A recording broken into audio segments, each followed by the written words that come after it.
Welcome back to the Reset Again. Hi, I'm glad you could join me. This is probably going to be the last episode in season 1 of the podcast. So I'm going to be episode 10. I've pre-recorded episode 11 and released that, but I've been playing around with trying to get this one recorded. And so there's been some technical difficulties, and this is like take 3. So thanks for your patience. For those of you who've been interested about my experience, I'm going to be talking about my KAP, Ketamine Assisted Psychotherapy experience in Boulder, which I had the first weekend in December, and a little bit about the training. And I'll try to keep it short, but if you have questions, I'd be happy to do a follow-up. So a little bit about the program. The program that I'm enrolled in currently is through IPI. That's the Integrative Psychiatry Institute, and they are located in Boulder, Colorado. They have a number of different integrative educational programs. And so I'm in the one for folks who want to provide psychedelic assisted therapy. And so an overview of the program, it's basically a year-long program. We are in training for active training in 10 months of those 12 months before the first weekend. The first weekend was a 3-day intensive online weekend, all-day training, super awesome. Training covers a variety of topics, not just about working with psychedelics from a therapy perspective, but different therapy modalities, ethics, education about the history and politics and all kinds of things related to re-emerging psychedelic treatment. And so before that first weekend, we had 20 hours of prereqs to complete on our own independently. I'm in cohort 3 of the IPI program. There's about 300 of us, I believe, in that cohort. And what that looks like for me, basically week to week, is every week there's a recorded lecture that we watch, 3 p.m. on Wednesday. And then 1 week we have what's called home group. So it's a small group that convenes for me at 4 o'clock on Wednesdays, where we talk about our learning, our processing, if we're applying what we're learning in our practice and all the things. And then the alternate week, we have what's called a large group lecture. So that's, for me, it's Wednesday evenings, 7 to 9. It's a tough one for me, being that late at the end of the day. And then they have office hours, which I have yet to get to, but I hope to do more of that this coming spring. So the first several weeks is sort of, again, a lead up to talking about psychedelics in general, where we're at in the field with that, those sorts of things. And then we jumped into modules on ketamine. We wrapped that up right before I headed out to Boulder. And currently we're in the MAPS program, MDMA modules. And when that is complete, we'll round out or finish up the training with modules on psilocybin. Some people know that as magic mushrooms. So, and then we'll end the IPI training with the last weekend, a 3-day intensive weekend. And then at the end of May, I'll be finished with the IPI educational program. So I hope to be able to fold in ketamine assisted psychotherapy into my lineup of services within the year. And I'm excited to see where this goes. Psychedelics are not new. They've been around for eons.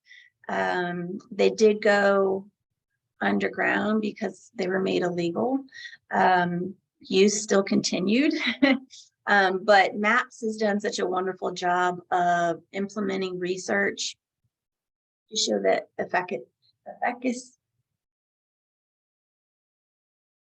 how effective it is in working with different health issues. And that's something, you know, our mental health and our physical health we really struggle with in terms of the medical model. And I won't go on my soapbox on that for now. So, so that's the overview of the program, kind of start to finish. And then within that, you have an experiential KAP weekend. So KAP stands for Ketamine Assisted Psychotherapy. So I flew out on a Thursday. The program started bright and early Friday and finished at 1 p.m. on Sunday. So I enjoyed my time in Boulder, although I didn't get to see very much of it. We were in the lobby by 7 or 7:15 all 3 days to hop on the bus to go from the hotel over to IPI's clinic. The clinic was lovely. I enjoyed the setting.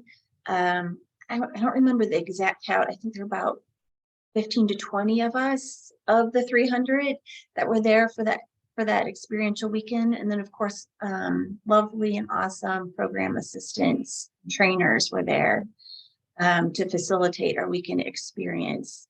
So we got to look around and check out the rooms where people receive treatment. There's a rather large studio where we did, one morning we had restorative yoga. And that's where we did our large group processing and education. So there's plenty of room to break out and chat individually in small groups and large groups. I really enjoyed the time there. The people, I've been in trainings where things didn't always feel great as a provider. Sometimes providers aren't always on the same page about why they're at a specific training, and that can feel weird. But the group that I was with was just like really awesome and open and welcoming, and the trainers were the same. So it was just like good vibes throughout the whole training from my perspective.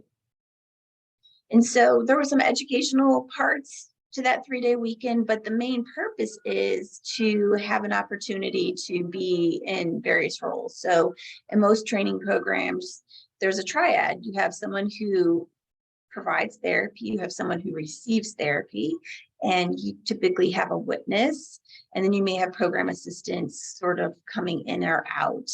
So in the Boulder training, the program assistants, there were cameras in the rooms, and so they could monitor from the staff room what was going on in each training room, pop in if they needed to. So what that looked like was basically 3 hours for each person. So the morning of arrival, we all kind of, again, met with the medical provider. Previous to coming out, like a month before, mine was an hour-long consult with Dr. Rahini with IPI, who was fabulous. There were lots of forms to complete, so my heart goes out to all of you all who are clients or future clients who know what that's like to complete intake paperwork.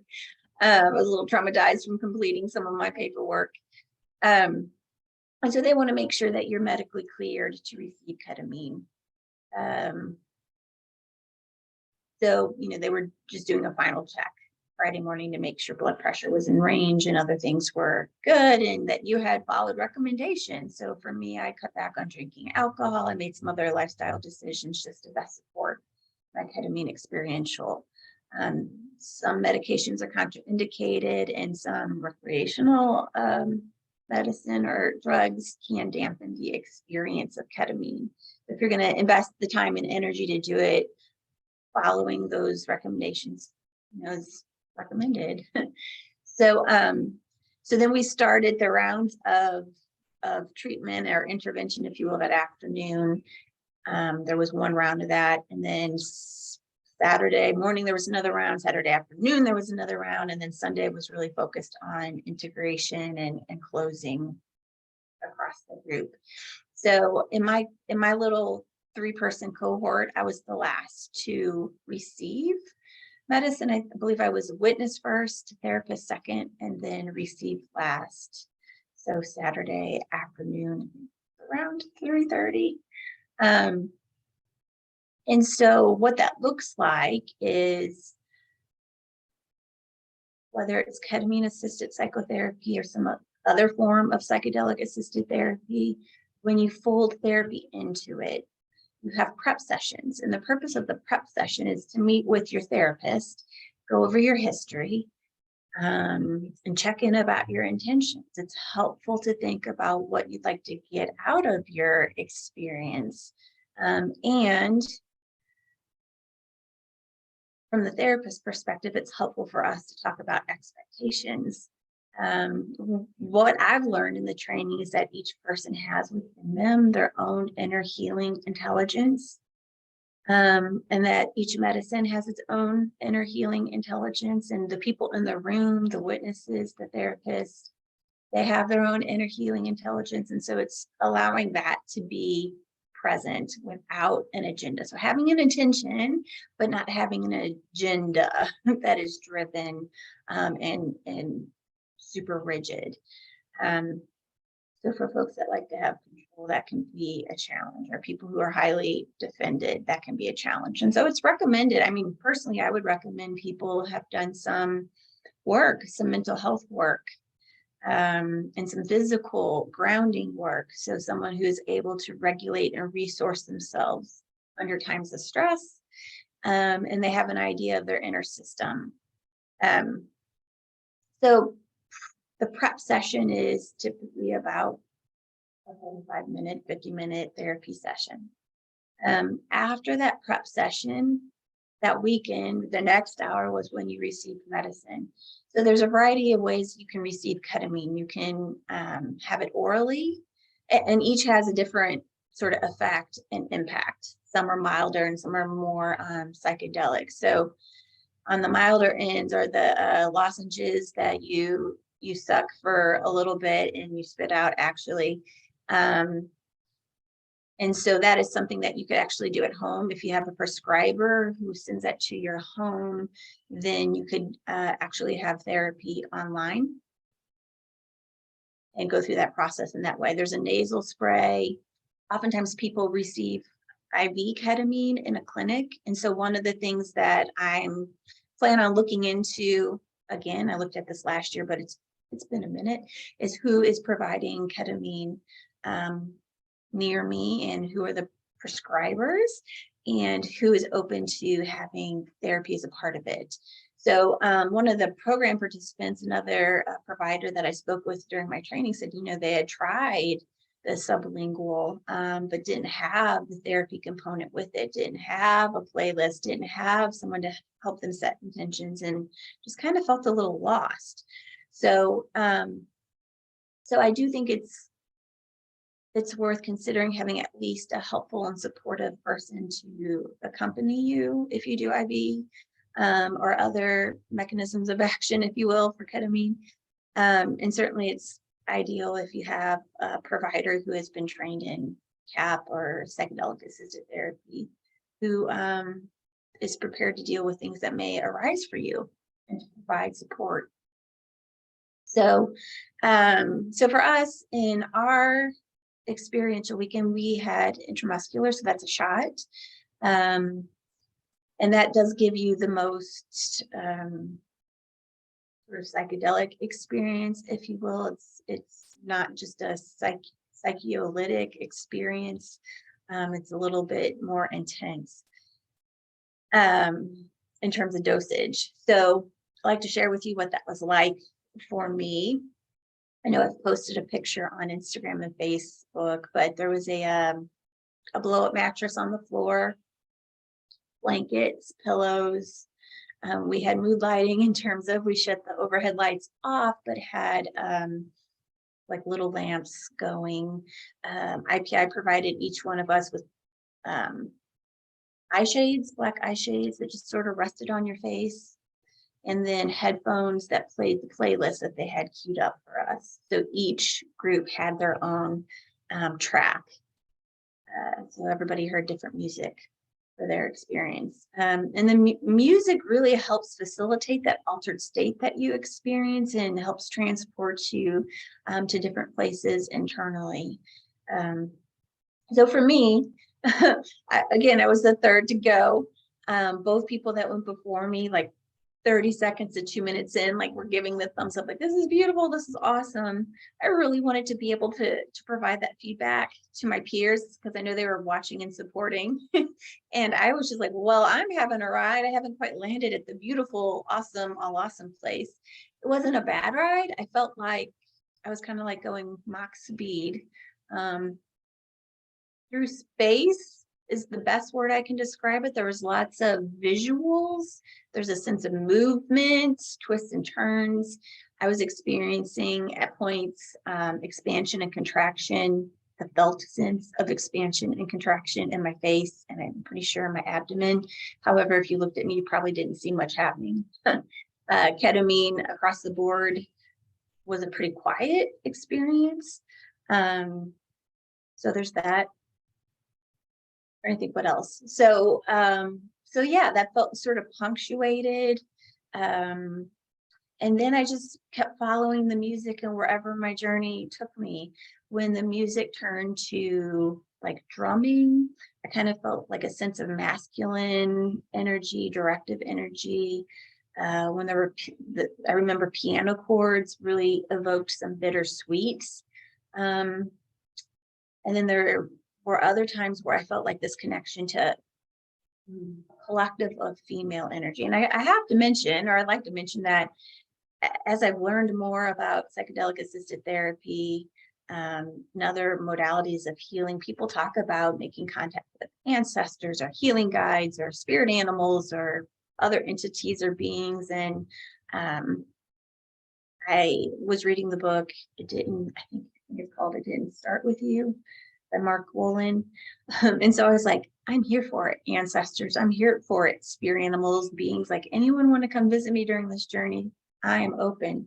I didn't really get any concrete visits, if you will, from entities. I did feel a lot of energetic movement that felt very supportive, from another place of consciousness and beings, just not something that you can articulate. It's kind of ineffable is a word that's used often in our training. And so my intention for my personal journey was to release grief. The last couple of years, I've had a number of traumas. Each one is a book in and of its own right. And so I've been doing a lot of healing work, and I wanted to release whatever I could release and recover whatever I could recover.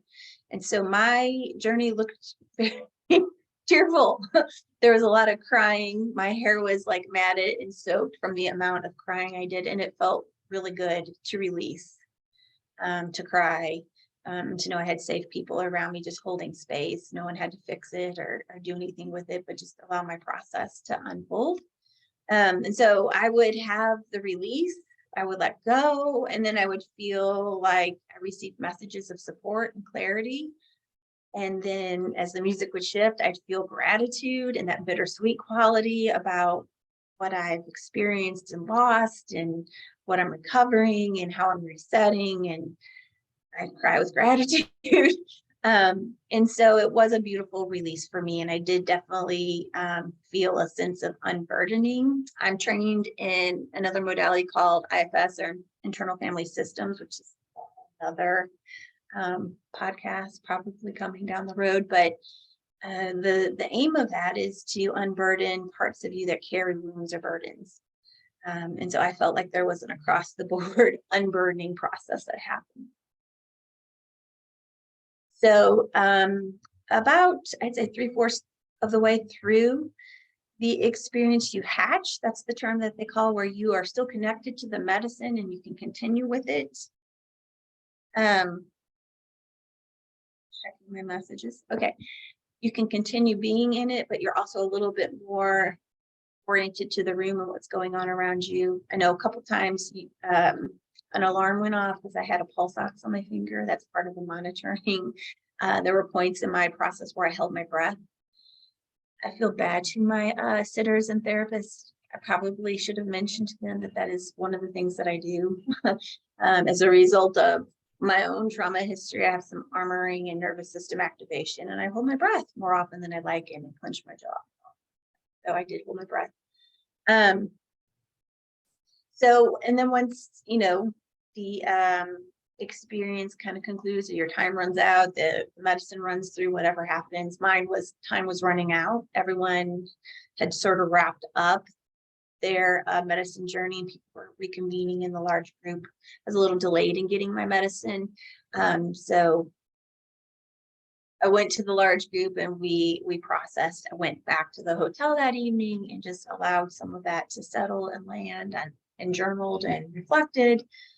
And then Sunday was again, group integration in a closing ceremony. It was a lovely experience. I think most of us really didn't want to leave. It's like we were with our people. So that was cool. And then IPI provided another opportunity for integration 10 days after our return home. So we were able to get on a group call with people who were at the weekend and continue to process.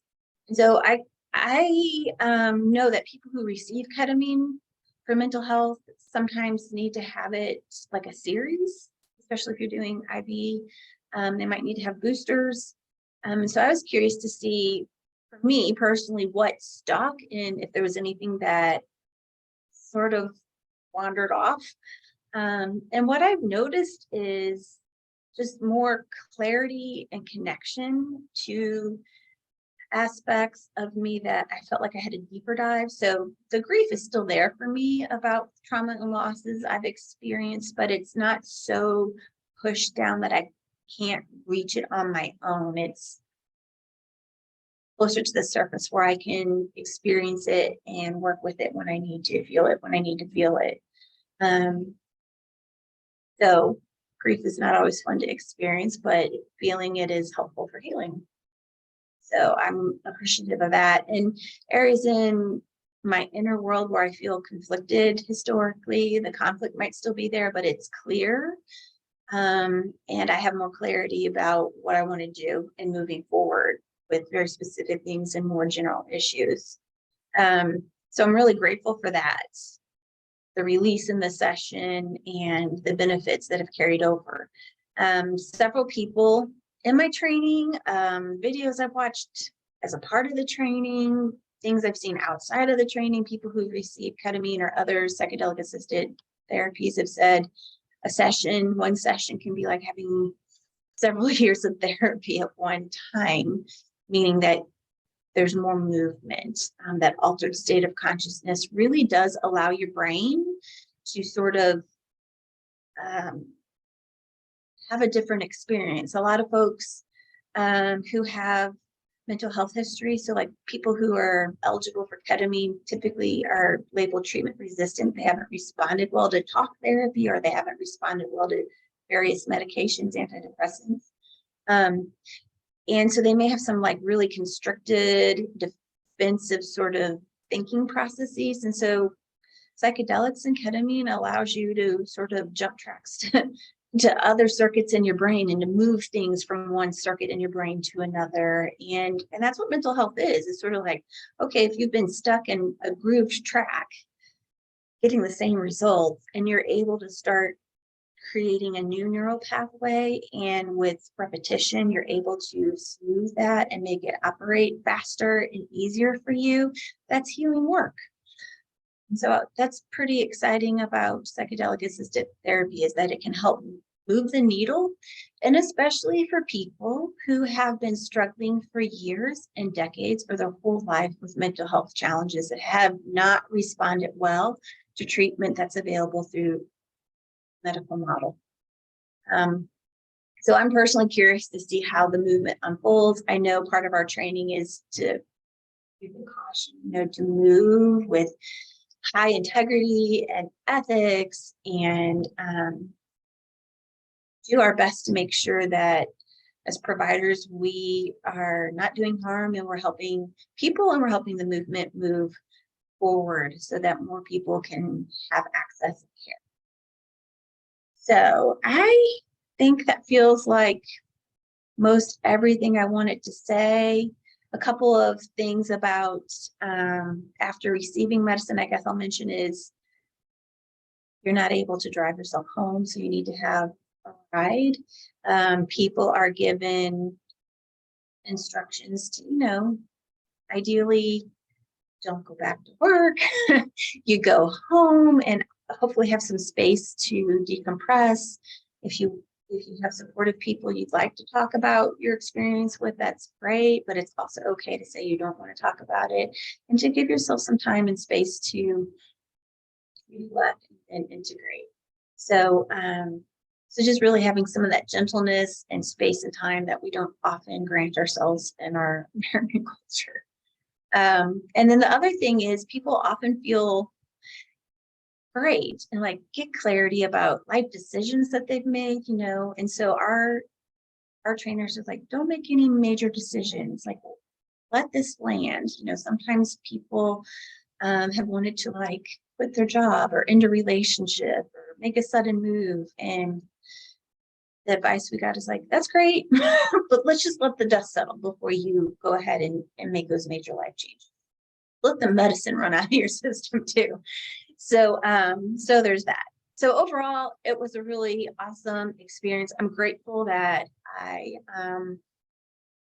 enrolled in the training. It was a major investment of funds and a major investment of time. I feel like I'm in grad school. But the opportunity to connect with other providers and to be connected to that community is priceless to me. So let me know your questions, as always, for the podcast. If you can like and review and leave comments, that's helpful with the algorithm in the podcast world. And then if you have questions that you'd like some follow-up on, please let me know. Drop me an email or comment wherever you follow me on Facebook or Instagram, and I would love to hear from you. And if there are topics that you'd like for season 2, or you'd like to be a guest on the podcast, let me know. This podcast is for people who are wanting to live wholeheartedly in their relationships and their work and their life. And as a CPTSD specialist, we dig in and recover from some of the toughest stuff. And so the gems we get from those recovery journeys really are gifts to give to people who haven't had to go through that. So that's where I'll leave it. Thank you for listening to this episode of Reset with Renee. I hope you have a great day. Take good care.